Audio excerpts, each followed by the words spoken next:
Cummings, Democrat from the House, who has some strong feelings about this. Congressman, are there national solutions on Capitol Hill to the discontent being expressed that we're seeing right now?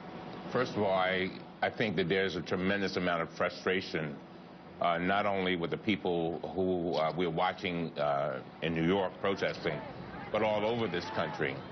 And yes, there are some things that we can do, and I think the president has begun to shine a light on these problems. Keep in mind, Chris, a lot of people, when they heard about police misconduct, said, "Oh, no, that can't be."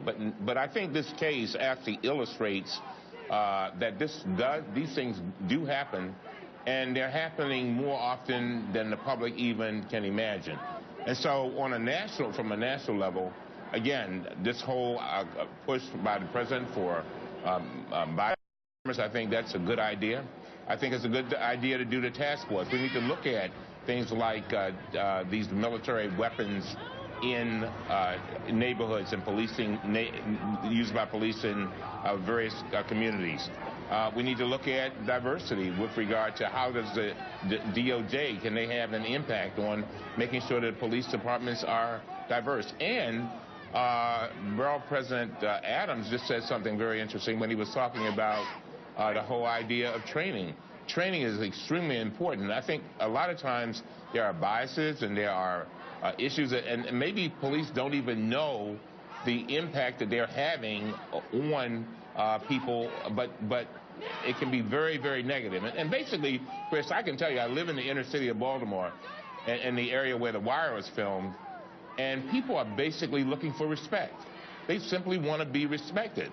And so, again, I like the way the mayor of New York has handled this so far.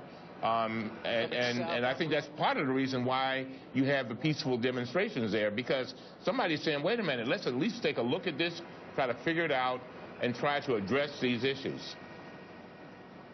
You know, we saw in this country this massive spike in crime. It started in the late 1960s and 1970s. It sort of reached a crescendo if you look at the data in the late 1980s, early 1990s.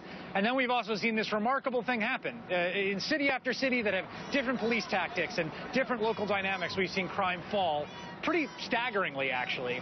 Do you think that has changed the politics on Capitol Hill, or are the politics of Capitol Hill still very much mired in the kind of crime politics that were central in the 1980s and 90s? Thank you. I think that politicians everywhere are looking at crime from a different perspective. Keep in mind that a lot of the crime you're talking about, was drug-related.